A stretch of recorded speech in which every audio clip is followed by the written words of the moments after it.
طلع البدر علينا من ثنيات الوداع وجب الشمس علينا ما دعا لله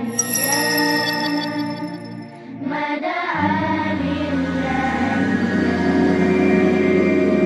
Although white moon rose over us from the valley of Wada, and we owe it to show gratefulness, where the call is to Allah, where the call is to Allah. And I'm sure probably some of you have heard this story before, so I apologise. I'd lit a candle, I had the window open, I had the curtains drawn, I was trying to get that really spiritual feeling. It was a nice summer night in Melbourne, as summer as it can get in Melbourne.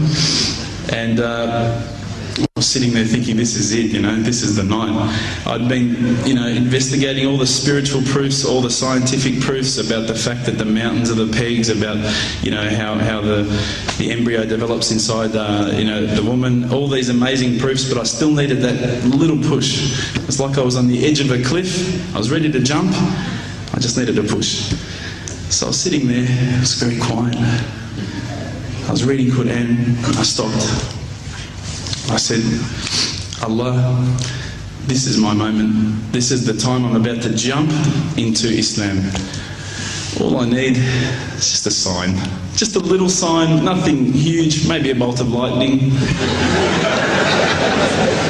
Maybe half the house could fall down or something, just small. It's small for you, man. You created the earth, come on.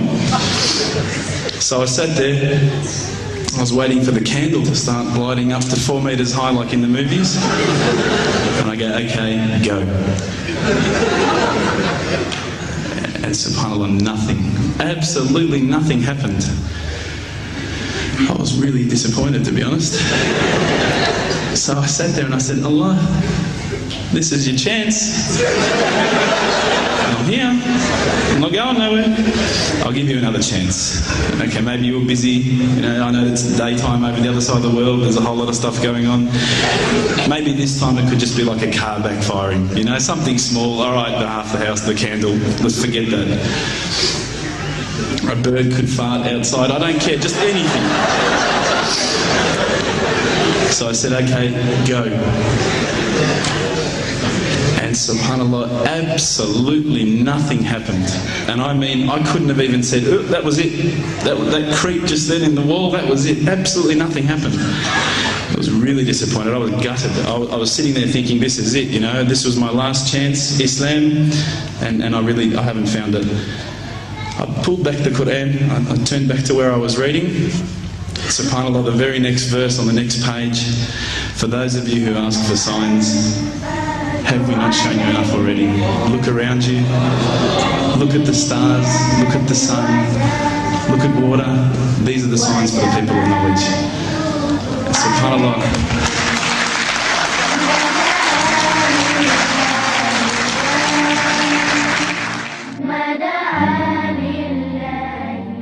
إن في السماوات والأرض لآيات للمؤمنين وفي خلقكم وما يبث من دابة آيات لقوم يوقنون واختلاف الليل والنهار وما أنزل الله من السماء من رزق فأحيا به الأرض بعد موتها وتصريف الرياح آيات لقوم يعقلون تلك آيات الله نتلوها عليك بالحق فبأي حديث بعد الله وآياته يؤمنون.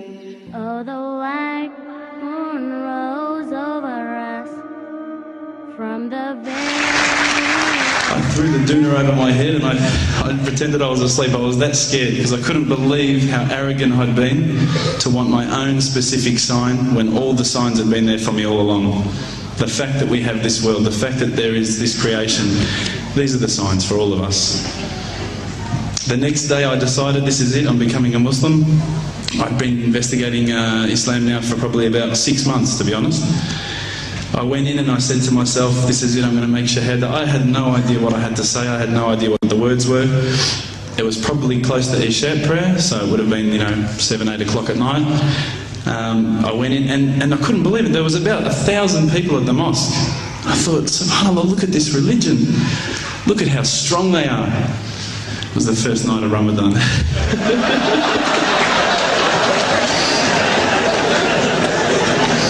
Ramadan Muslims. So I sat there and I was very nervous, I must admit. I got up and this person's going to me, you got to say these words, bro, ashhadu. I'm going, what? Ash what? Can't I just say it in English? No, they say, no, you got to say it in Arabic. And I thought, looked out over the sea of beards that I could see in front of me, and I thought, if I get these words wrong, I'm a dead man again. I had this fear, And they were staring at me, and I don't know if you know this, but Australians can't stare. Lebanese people can stare. So I was sitting there, I was very scared. I got up, and subhanAllah, as soon as I started to say the words, all fear went out of my mind. It felt as though a shower was inside my head and someone had just turned on the cold tap. Felt like I'd been flushed clean. I said the words, and I wasn't expecting so many brothers to come up and yell, Takbir, Allahu Akbar, and start kissing me and hugging me. Now, I'd never been kissed by that many men in my life. But it was a beautiful day, I must admit. And that day was the day that I had more brothers than I could ever imagine, more sisters as well. But I guess since that day I've never looked back. My family, I think, initially were very worried that I was going to be, I guess, a little bit weird towards them. They thought that I was going to break out the AK-47s and the grenades. But they realised, I think, soon that this religion was actually making me a better person.